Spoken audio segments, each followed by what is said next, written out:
Now, today, Hussein is going to tell us about the Moriscos, who were Muslims in Spain, forcibly converted to Christianity in the early 16th century, but continue to secretly practice Islam, or the very least aspects of their Islamic culture and identity. Hello, everyone, and welcome to Blogging in Theology. And today I am delighted to talk to Dr. Hüseyin Gökalp. You're most welcome, sir. Thank you so much for having me here. I'm truly pleased to be here. Thank you. You're most welcome. And just let people know who don't know you, Hussein graduated from the Faculty of Theology at Marmara University in Turkey. His master's thesis is titled The History of the Moriscos from Sociocultural and Religious Perspectives. And his doctoral dissertation is titled The Conquest of Iraq and the Process of Islamicization. Since 2020, he has been serving as a faculty member at the Faculty of Theology at Selçuk University. His areas of interest include Islamic conquests, Islamicization, Christianization, and socio-religious movements such as migrations, transformations, and cultural shifts. Now, today, Hussein is going to tell us about the Moriscos, who were Muslims in Spain, forcibly converted to Christianity in the early 16th century, but continue to secretly practice Islam, or the very least aspects of their Islamic culture and identity. And the term Morisco means little more, M-O-O-R, little more, in Spanish, and was a derogatory label used by Christians to refer to these converted Muslims. And the story of the Moriscos is often cited as a tragic example of religious intolerance in Europe, of forced assimilation and cultural erasure in post-Reconquista Spain. And it also illustrates how the Catholic monarchy at that time sought to enforce religious and cultural uniformity through coercion and violence. So it's an absolutely extraordinary story, still so relevant to today's world as we're seeing increasing Islamophobia in Europe. So we've been here before, but in a very particularly vicious and violent form. But I won't say any more. I'm going to hand over to you, Dr. Hussein, who will introduce the subject some more. Thank you. Thank you so much. Yes, we'll talk about the Moriscos today. And maybe it's better, let me check. I can control here. Yeah. It's a fascinating and really sad part of Islamic history. And first, let's quickly go over some important definitions. Here, Muladi. Muladi refers to someone who was either born Muslim in Spain or was a second generation Muslim, including Iberians, the Visigoths who converted to Islam. By the way, the Visigoths were actually Arians. They followed Arian Christianity until shortly before the Muslims arrived. Later on, due to various political reasons, they were forced to convert to Catholicism. So it was more of a decision made by the ruling elite, while among the general population, Arian beliefs still had influence. And maybe that made it easier for some of them to accept Islam later on. Yeah, you know better than I do the Aryans. Would you like to make a short explanation? You're right. By the way, the Visigoths who were there, you're right. But they themselves had invaded that part of the world. They weren't like the indigenous peoples there forever and ever. So people think, the Muslims came in and the Christians were there. Well, these were Christians who themselves had occupied the Iberian Peninsula. Yeah, but the Aryans classically were people who denied that Jesus was God ultimately, that he was a creature made by God, as we all are. So, and the Catholics, of course, saw them as heretics, but they saw themselves as faithfully following what the New Testament says. But anyway, but as you say, that towards the very end, they did convert to Nicene Christianity, I think. Thank you. That word Moladi comes from Arabic muwallat. Muwallat, again, born. So all those definitions comes from Arabic words, but those are not English. Those are the Spanish words. I'll explain them. Mozarabe, another one, or Mozarabs, again comes from Arabic word Musta'arab. Musta'arab means Arabized. They were Christians living under Muslim rule, and they adopted Muslim culture, like language and customs, but they kept their Christian faith. They dress like Muslims, they wrap turbans around their heads, they grow beards, and they spend their time in Muslim neighborhoods. Instead of learning Latin, they learn Arabic. We actually have letters from priests who were disturbed by this and wrote to others about it. Those are Los Mozarabes. But since that's not our topic, I will skip over it for now. Then we have Mudakhares. Mudakhar, Muslims living under Christian rule after the Reconquista. And finally, we have Moriscos, were the descendants of Muslims who were forced to convert to Christianity, especially after the fall of Granada in 1492. And of course, just to mention that Jews also were forced to convert. Yeah, it's not just Muslims. Correct. And it just strikes me, whenever people in the West, particularly America, talk about wonderful Judeo-Christian values, it really it doesn't really make much sense when you look at the deep history of Europe, when extreme intolerance was shown towards Jews until quite recently, in fact. Yeah, correct. And I want to show the periods, just to make an opinion, just some context. Islamic rule in al-Andalus is divided into different periods here. First, the governors period we have from 714 to 756. This was the time when Andalus was still part of the Umayyad Caliphate based in Damascus, and it was governed by appointed governors and remained politically connected to the central authority in the east. Then the Umayyads of al-Andalus we have from 756 to 1031. And after the fall of Umayyads in the east, Abdurrahman I escaped to Andalus and established an independent emirate in Cordoba. Later in 929, Abdurrahman III officially declared himself Khalifa.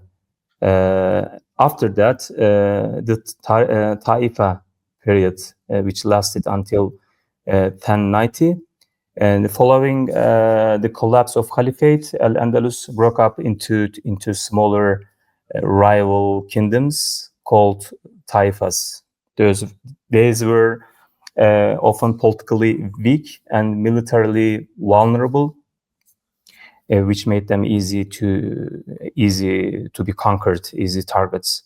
Then came the Al-Morabids, Al-Morabitun. They came from North Africa. They were Berber dynasty.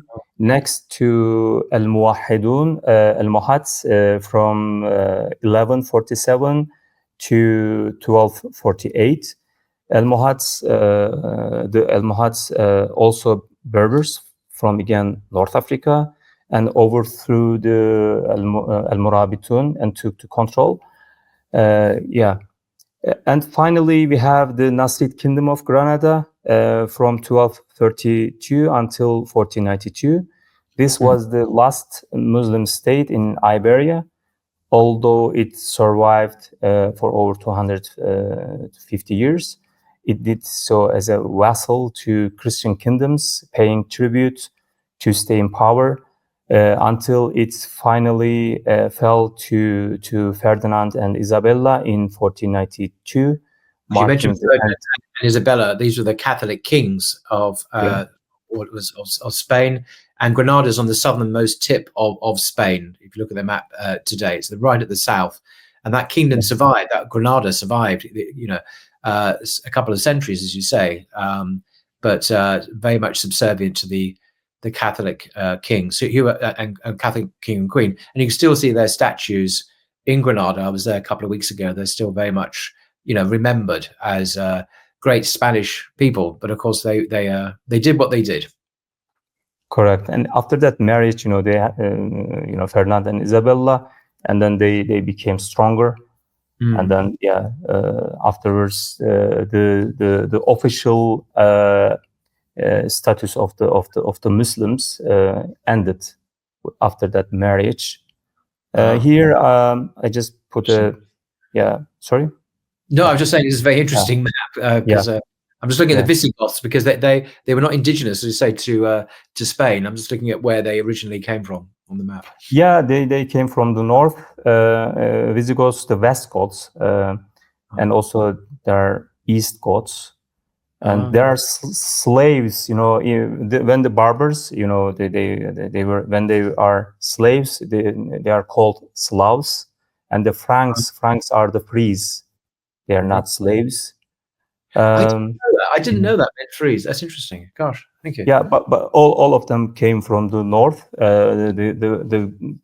are the Visigoths, the Goths. There is Gotland in the east of the Sweden today. They came from there, but they came to westwards, so they are called as Visigoths, West Goths.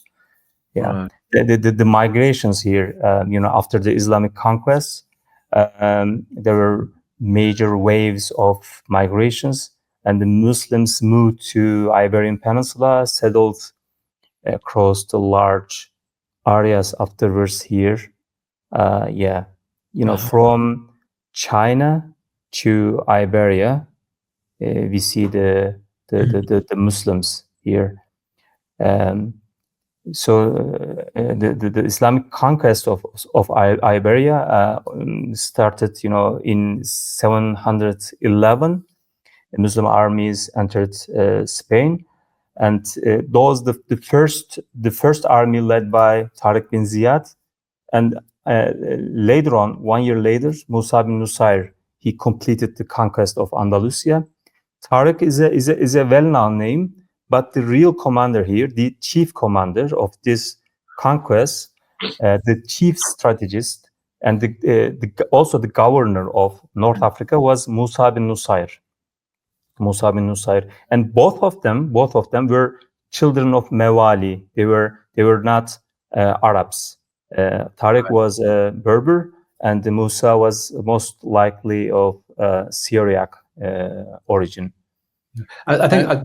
Sorry, I just point out that people think, Islamic conquests, how terrible. But the people that the Muslim armies conquered were not forced to convert to Islam. I know many people in the West think they were, but they weren't actually. But Christians and Jews were allowed to flourish and practice their faith openly without any molestation.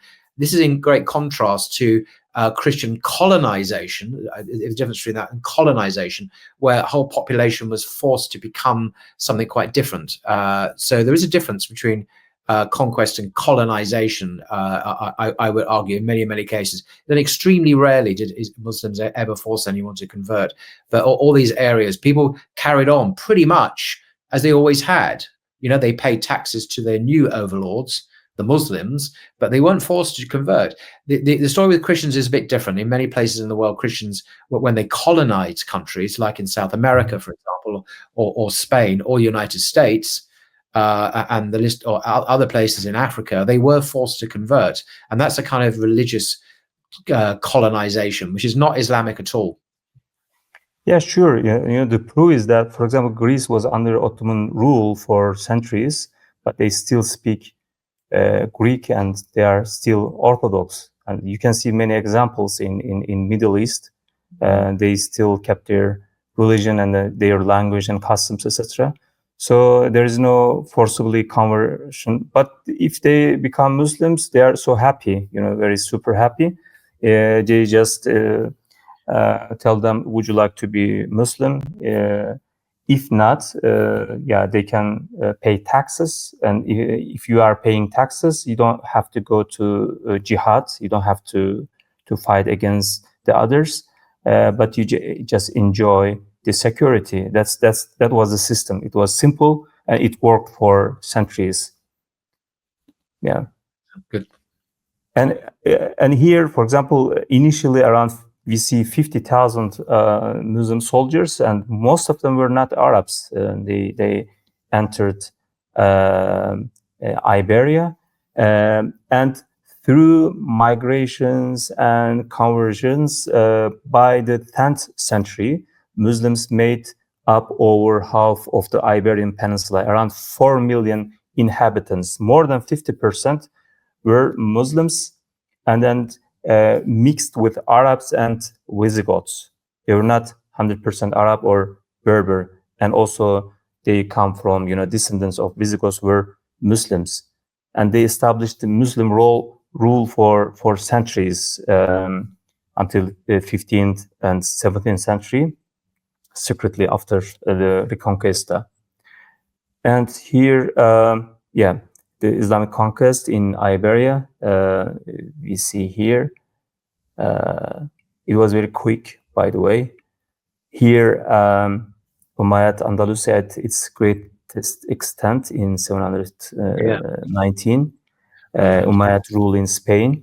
It covered almost the whole peninsula, except some small areas in north.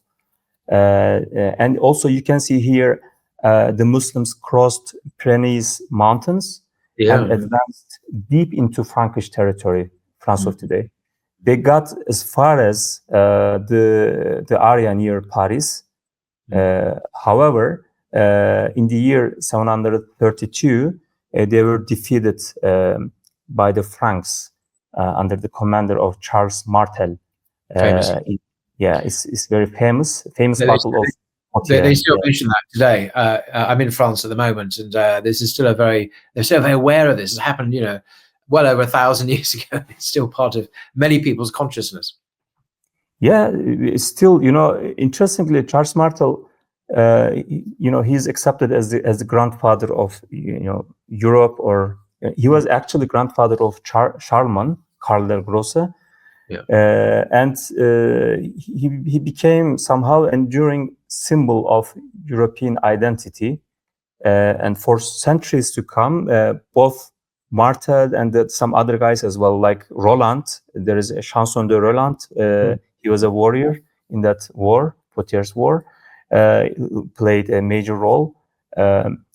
Those are shaped the idea of Europe, and ultimately in laying the groundwork for modern nationalism. Yes. For example, the guy behind the Christchurch attack, shot 51 people in 2 mosques. He had Charles Martel written on his gun. He's kind of symbol now for many. Yeah. But this war was, in our sources, is not so important. But according to some, the European historians, for example, Edward Gibbon, British historian, he remarked that if the Europeans had lost this battle, today we might be teaching Quranic exegesis at Oxford and Cambridge. Yes. He said, yeah, maybe we would call you like Sheikh Paul Williams al-Lunduni, etc. I like that. Yeah, exactly. Yeah. Here, in governor's period, we see that map.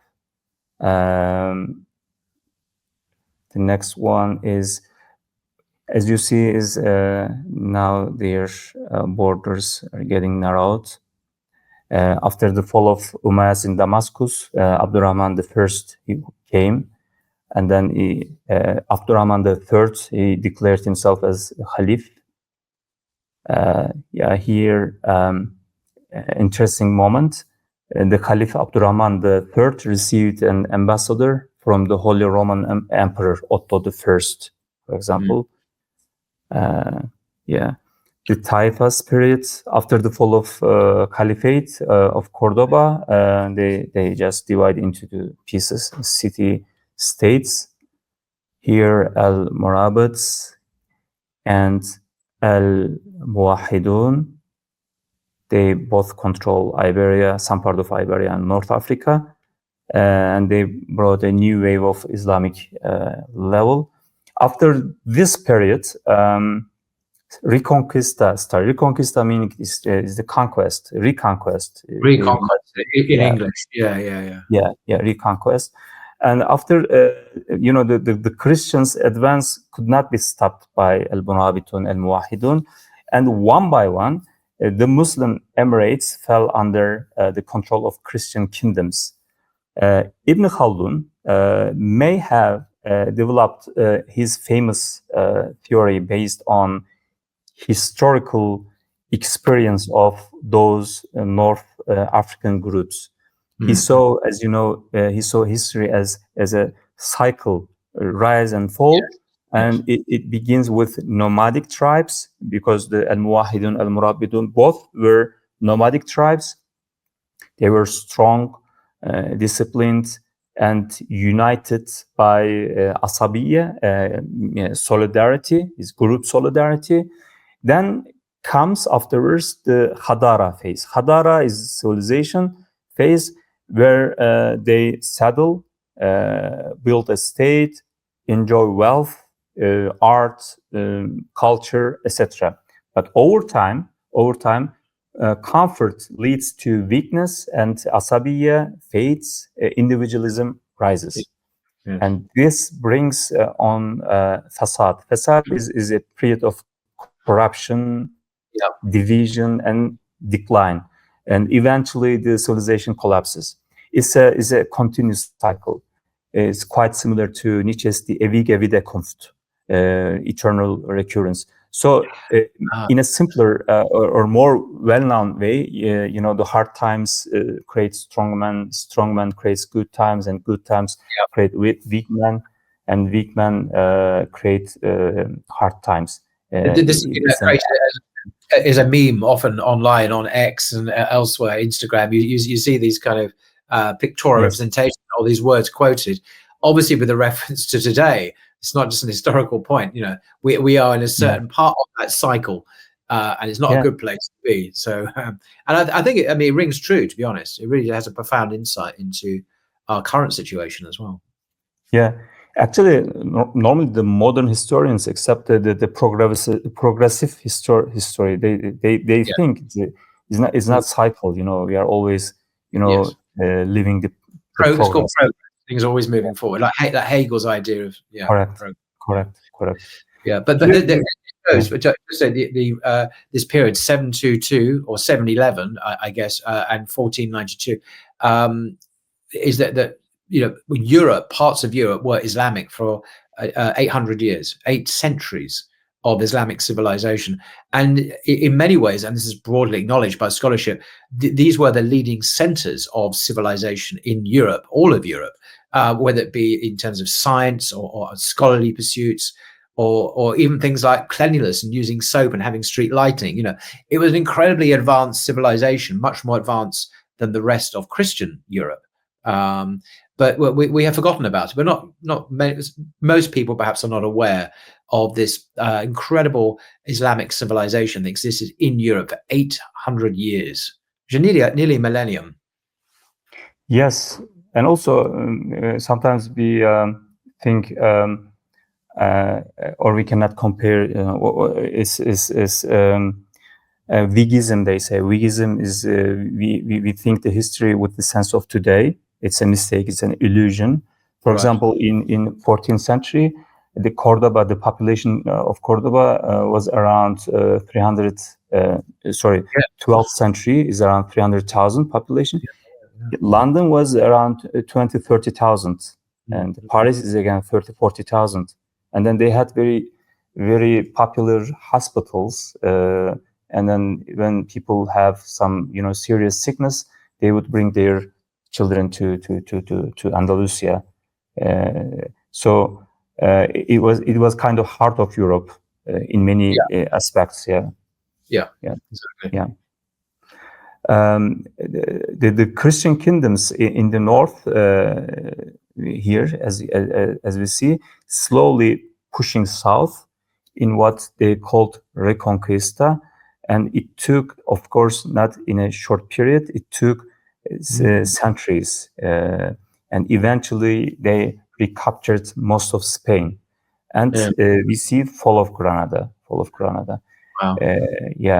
The final Muslim stronghold fell in 1492, and the official Nasrid dynasty surrendered to Ferdinand and Isabella. This was a major turning point. Of course, the other cities fell in previous one. It was just kind of symbol. Sometimes people feel like the Andalusia fell in 1492. No, it was a process, and 1492 it was the last turning point. That's because it took more than 200 years. Here the expulsions of Moriscos, maybe we'll talk now with some details here. In 1609, Philip III, he just announced the edict, and then their final expulsion. There are some. Gosh, very, very sad event, which is just not memorized in European collective consciousness these days. We don't remember other Holocausts and other, but an entire population, millions of people were expelled, ethnically cleansed. And there's also a racial element about purity of blood. We've not mentioned this yet, but the sense it wasn't just about religious persecution and ethnic cleansing. There was anticipating some of these Nazi ideas of racial purity of blood. So it was getting rid of Arabs. So anyone who had the complexion who wasn't fitting in was literally expelled or killed. Extraordinary precursor to Germany in the 30s in some ways. Yes. And also we don't learn from history. There are also convivencia or coexistence experience there as well. We have good experiences and bad experiences in the past, but we never learn from history. The Quran always teaches us through history. In fact, this might surprise some people, but about 1/3 of Quran is just stories, histories, and 1/3 is law, 1/3 is theology. Why? Because there are powerful lessons in the stories of those who came before us, and Allah actually tells us, go out, travel the land, and look at what happened to people before you. Go see their ruins, visit museums, see their remnants, what they left behind, and then take a lesson from it, reflect, to understand. But there is the thing, this journey is not just horizontal. It's not only about visiting cities, exploring new lands, and meeting new people. That's important, but that's not enough. We also need to make vertical journey, diving deep into history of the places we visit. We have to dig into the stories of past civilizations, understand what they went through, and pull lessons from their experiences. This is not about academic history. It's not a matter of dusty books and and distant facts, etc. It's a living command. It's a divine duty placed upon every Muslim. Without history, without geography, we cannot truly grasp the science of Allah. Really, that's my understanding from history. When you actually compare the Torah and Quran, you start to notice something really interesting. A major difference in how they approach history. Like in the Torah, for example, just look at Exodus. Everything is described in super fine detail. Every step, every item, every action is spelled carefully. It's almost like you are reading a manual sometimes. But the Quran is completely different. The Quran does not drown you in tiny details. Instead, it pulls our attention straight to the message. It's not about getting lost in the small stuff. It's about waking up to bigger picture. The Surah Al-Kahf, the young man who ran away and found a shelter in the cave. The Quran doesn't even tell us exactly how many they were, right? Some said, 3, some said 5. But Allah leaves it, vague. Why? Because the number does not matter. That's not what He wants you to focus on. It's like Quran gently telling us, don't stare at the finger. Just look at where it's pointing. It's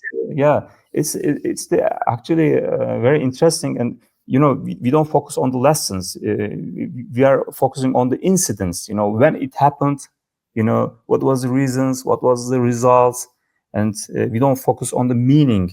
And then there are a lot of distractions in the world. One of them is history. Even in history, we have a lot of distractions. And honestly, when you think about it, that change the way we read. And the Quran is inviting us into a deeper kind of reflections. And also we have a lot of lessons from Moriscos, and the experience of Andalusia is really inspiring for many, for Europe as well. It's the experience of Europe. There are a lot of lessons for them as well, right? Indeed. Yeah. Maybe I need here to stop and just talk about what what happened there after 1492. They signed a treaty, and then the Christian leaders, Ferdinand and Isabella, they said they will not touch Muslims. But in less than decades, they changed their minds, and somehow they announced new edicts, and then the era of Moriscos started. And it was the most tragic incident of Andalusian history, because in the end, more than 30,000 Muslims were forcibly expelled, and many thousands of children are kept. So the Moriscos, when we go back to 1492, they conquered the city. Sultan Abu Abdullah had to surrender, and then the keys is given to them. And then finally, they just changed their mind, and then they start to think, okay, we should, force them to become Christians. Interestingly, this event also started the fall of or decline of Spanish Empire. They said you must convert to Christianity, or else you can be expelled, or you will be killed. And this took place year after 1492. In 10 years it started, and then they leave Muslim armies leave now, and then just leave their belongings, houses, etc. And less than a few years, less than a decade, they had to move out. So during the Inquisition, people who were suspected of being secretly Muslim, they were often traced and then arrested if someone was identified, they would be thrown into prison, and torture would begin. The goal was to force them to confess that they were still Muslim. Even they were called Cristiano Nuevo. Cristiano Nuevo is new Christians. New Christians is not, those are not trusted persons. Yeah. Yeah, I was in Granada a few weeks ago, as I say, and there's actually a museum of torture there. Not a very nice place, but you can see the implements of torture used by the Inquisition against Muslims. It's quite extraordinary. There's nothing like it in Islamic history. The use of torture, state-sponsored torture by Christian powers against Muslims is well, we've seen it more recently, Abu Ghraib, and black sites throughout Europe, and operated by the CIA against Muslims. Although it's different context, different narrative, different time, but nevertheless, the parallels are invite themselves to be made in some ways. Yeah, and not only torture, but also if they are confessed, they were keeping them in prisons. They would be burned alive in public events like auto de fe, but slowly over a low fire to make it more painful. And how did the authorities find out about these people? They are Muslims. Outwardly, they are Christians. They are going to church. They have Christian names, but they retain their Islam. How they understand they are Muslims? Most of the time, it was from neighbors reporting them. Maybe they accidentally call his wife's real name, or sometimes even from testimonies of little children, being interrogated. They ask children, what about your mother? What about your father? During the night, if they, praying, bowing, etc., or washing their hands. Sometimes they force people to eat pork, etc. So if they understand they are Muslims, they were keeping them in prisons until the festivals. So it was a system built on fear, betrayal, and silence, and many families were torn apart because of it. And Muslim religious scholars were targeted, books were burned, mosques were closed or converted to church, and voluntary conversion campaigns soon gave way to forced baptism. And under the leadership of Cardinal Cisneros, thousands were forcibly converted. And another incident came up. Arabic was banned. Arabic language banned in 1526 and completely outlawed by 1572. So were Islamic names, traditional clothing, cultural expressions, all were banned. And the began, the Morisco era began. Before they were Mudafar, they were Muslims living under the Christian rulers, but now they are officially Christians, not Muslims. Muslims in name only, they forced to live outwardly as Christians. And many Moriscos, of course, continued their faith in secret, praying in hidden rooms, fasting during Ramadan, and performing ablutions at night, or while they are swimming. They were performing ablutions, and they passed down religious knowledge quietly. Sometimes, although El Hamiado text is they're still using Arabic letters when they are writing Spanish. They are here, it's Spanish written Arabic script. They have exegesis, tafsirs, and some poems, etc., using Arabic letters. And there is one important fatwa came from North Africa. It's a very important document, fatwa of Ibn Abi Jum'a of Oran, al-Wahran, is now in Algeria, the city name Oran, who allowed Muslims to practice their religion in secrecy, even to outwardly appear Christian. He said, if you are forced to eat pork, eat pork.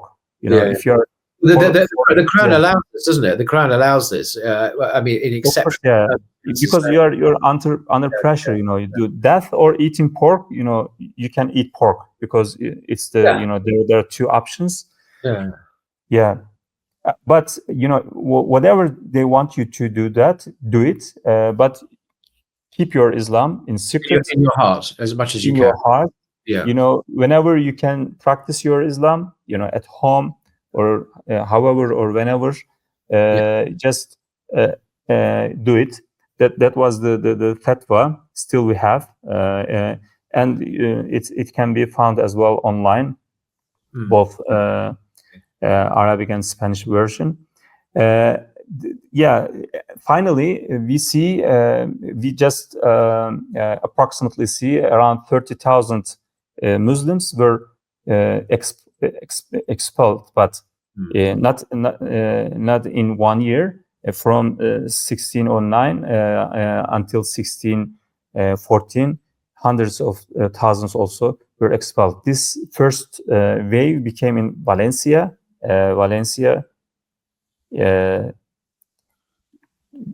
Yeah, this is Port of Denia. There are a lot of paintings about them.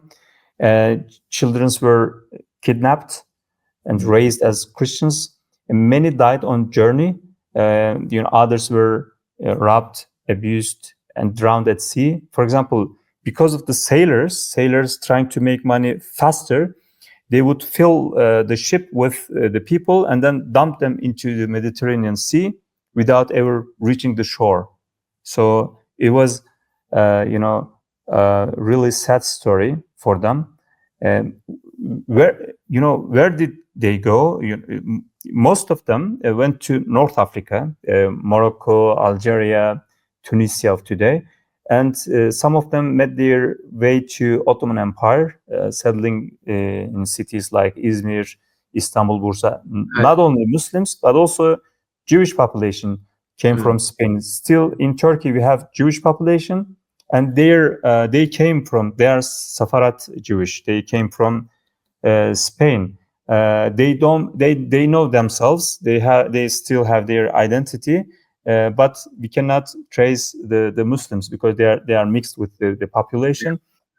So they came to Turkey as well, and a few reached Europe, other part of Europe, and also to Americas. They went to Americas. They bring their culture to Americas as well. For example, here. This is Spain, but here is from Lima, Peru. South America, amazing. South America. They are not Muslims, but they came from Spain with the culture of Muslims. Not only the clothing, but also their foods, some words, etc. They are highly influenced by the Muslims. Those pictures from Spain, from Vejer de la Frontera, Spain, until 1960s, they were wearing such kind of clothes. Finally, Spain in return lost a very valuable population. They were skilled farmers, artisans, merchants, and the economy suffered, but they trusted the colonization because they were having Americas. A lot of the silvers and golds were coming to Spain, but they just risked Muslims and Jewish. They just expelled them. That was the the final situation of Spanish Empire was declined after those events. The Netherlands and the British Empire and the French Empire emerged. Yeah, that's very briefly the story of Moriscos, and we have lessons, of course, from them.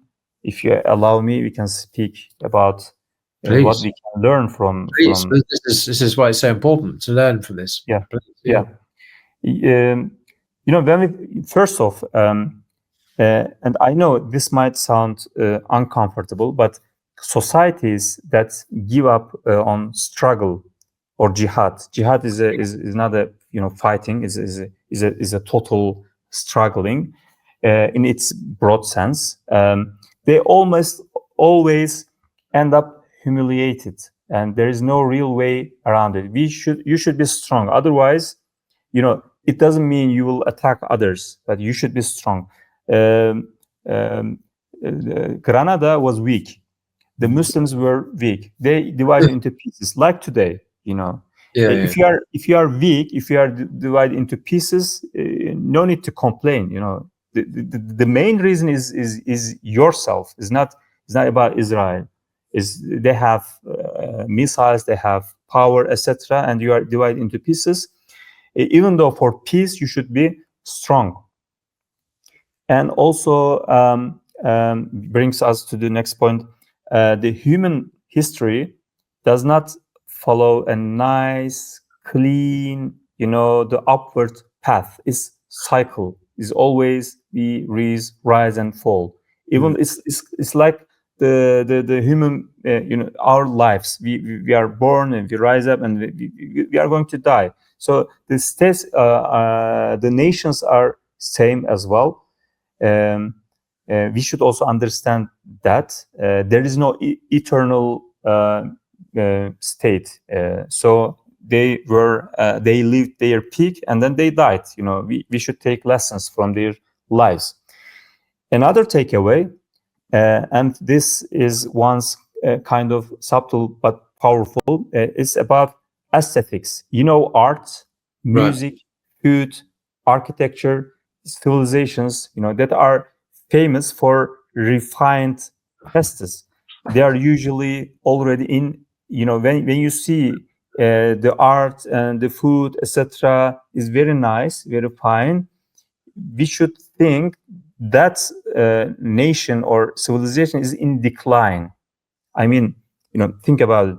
When everyone is focused on building beautiful places, the palaces, or writing and poetry about olives, the roses, gardens, etc.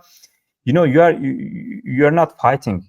You are just resting. You are just enjoying the wealth. Is like Granada. When they built Alhambra, they were already in decline. So they were just enjoying the life. They were not investing in military. They were not making plans about how to protect themselves from the Crusaders, etc.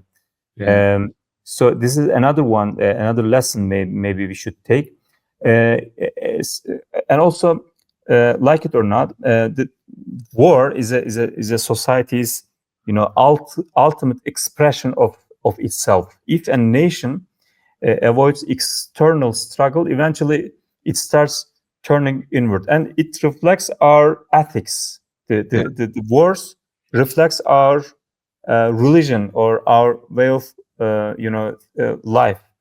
If you are torturing, if you are humiliating, if you are making ethnic cleansing or genocide, etc., it reflects your ethical views or your religion.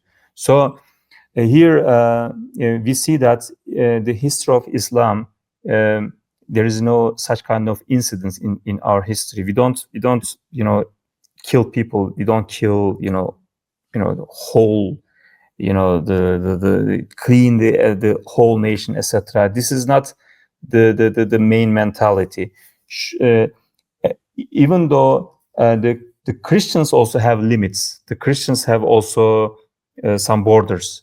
Even though Jewish people, the religious Jewish people have borders, but if you don't, if you destroy the borders, like atheism, etc., if you create an ethic without religion, etc., without borders, without rules, nothing controls you. So we should be very careful such kind of the societies, the real ethics of a society. You see clearly when the society is winning on the battlefield. When we are winner, you need adala, you need justice. Otherwise, it's controversial. Another one is the language is so important. The Heidegger said, "Is die Sprache ist das Haus des Seins." The language is the house of being. If you lose the language, you use your identity. You lose your religion. The Moriscos, when they lost Arabic, they lost their religion. Before they lost Arabic, they were somehow they were keeping their religion in secret. But with losing the Arabic, they lost Islam. And also, children is very important. The next generation, you should bring the culture, religion, etc. to the next generation. The Morisco kids were raised in church and educated in cathedrals. And you raise a child without Islamic knowledge, without community, and you are not gonna get a Muslim adult. It's simple as that. So children is the next generation, and you should also take care of them carefully. And here's another more political one. Leaders make promises, a lot of promises, but let's be real, most of those promises mean absolutely nothing if there is no accountability. If a leader does not believe they will be questioned in the hereafter, why would they stay true to their words? They will act politically. For them, it's all about power and strategy. No permanent allies, no permanent enemies, just real politics. So we should be careful as well, dealing with whom, if he believes in afterlife, etc. And also another one I learned from Moriscos: religion cannot be lived secretly. You cannot keep them secret. Maybe you can, but you cannot transfer it to the next generation. So there is no such thing as a crypto Muslim. Yeah, I mean, look at the Sabbateans, Jewish in Turkey. They are Muslims, but they in reality they are Jewish, but they couldn't keep their religion. So they couldn't even preserve their own identity. Islam is a lived religion, is a live religion. You need a community, you need open practice, but outward and inward, you cannot hide it in the basement and expect it to survive. It doesn't mean we have to it's not about the torture, it's not about expulsion, etc. Some new generations, they go to the universities, they go to some cities, etc. The Muslims are minorities, so they kept their Islam in secret. They say, "Oh, okay, they look like not Muslim." No, you should express yourself as a Muslim. It's not you don't have to hide it. You shouldn't hide it. You should show themselves, and people should respect you. This is the way to make it live. And forced assimilation, another lesson for Europeans, for not the of today. There is nationalism is rising, and there are some for America as well. The assimilation, forced assimilation, it just doesn't work. It doesn't work. Even in the end, the only option left is exile. And even that, it leaves scars on both sides. Think about Gaza. Why is Gaza such a problem for Israel? because they were not surrendered, because it refuses to accept occupation. And now the only thing people are even talking about is exile.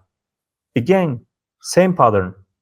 Is accept it or to leave it, because fighting and then the assimilation, etc., it doesn't work. And finally, a more legal structured reflection: if there is no Sharia, no real framework to organize life, and no experience in applying it, then all this talk about coexistence is just talk, just theory.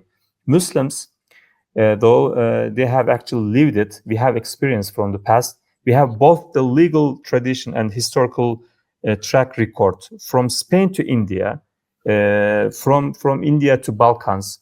We know how to live side by side with the others. Not only experience, but also we have frameworks, we have rules, we have Sharia. So this is very valuable experience. We should teach the others, because there's a lot of problems today. In India, we have problems. In America, we have some problems. So they need to learn the experiences of Muslims from history, and Muslims as well. That's the reflections I just remembered from Moriscos. Yeah. Thank you. Do you have any contributions or questions? Oh, you've said it all. Fantastic, indeed. And I just, why your contribution today is so important. We need to spread the word with more Westerners, Europeans, Americans, other English-speaking peoples around the world of what our history is really about. And the example of great living together. The Spanish words, convivencia, this idea of coexistence. That existed in such a powerful, positive way during the Islamic civilization of Europe, and that Islam is a European faith. It was here for many, many centuries. It's come back again, of course, in greater numbers because of immigration, but it was indigenous to Europe for many, many centuries. And many in Europe want to forget that, but they're not being true to their past, and we need to remind them. Yeah. East and West belongs to Allah. Islam is not an Eastern, not a Western religion. Is for both sides or whole the world. For example, here still in the last picture, still Muslims. Actually, all of them died. Dr. Mansour Escudero, he was the head of Junta Islamica. I believe his son is continuing his work. In the middle, we see Blas Infante. He's the father of Andalusia. He had a deep interest in Islamic history and culture, and he converted to Islam and killed by Franco. And here we see Fernando de Valor. He's Morisco, actually. And he was a nobleman who led the Granada Rebellion in 16th century. It started in 1568. And also, I would show you the last, Spain today, about the Moriscos, etc. There are festivals, Moros y Cristianos festivals. People reenact the old battles between Muslims and Christians. From the Reconquista period. There are parades, music, and mock fights, etc. And also on the right side, there's a food. The name of that food is Moros y Cristianos, with black beans and white rice. Black beans is Muslims, a Muslim, black one. The white rice is Christians. Yeah. Of course, this has nothing to do with our wedding pilav. We went together with you, wedding rice.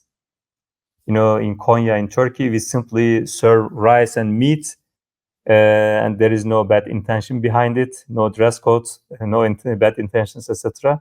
But those Moros and Cristianos rices is showing that towards the black and white. So those are the festivals still happening in Spain today. Beautiful. Well, thank you very much for this. Very interesting indeed. And we must keep retelling this story, reminding our fellow Europeans and everyone else in the world about the realities of Islam in Spain, and also the potential of Christianity to be a terrible persecutory totalitarian force as well, which unfortunately it has been throughout much of its history, perhaps more so than any other religion in the world. But thank you very much indeed, Dr. Hüseyin, for your time, your expertise, and inshallah we will speak again, because there's much more to talk about, I think, than we have spoken today. But there's so much information here of so much interest that we can reflect on it and revisit these issues as well in the future. So thank you very much indeed for your time. Thank you so much for having me here again. Thank you. Take care. Assalamu alaikum. Wa alaikum salam.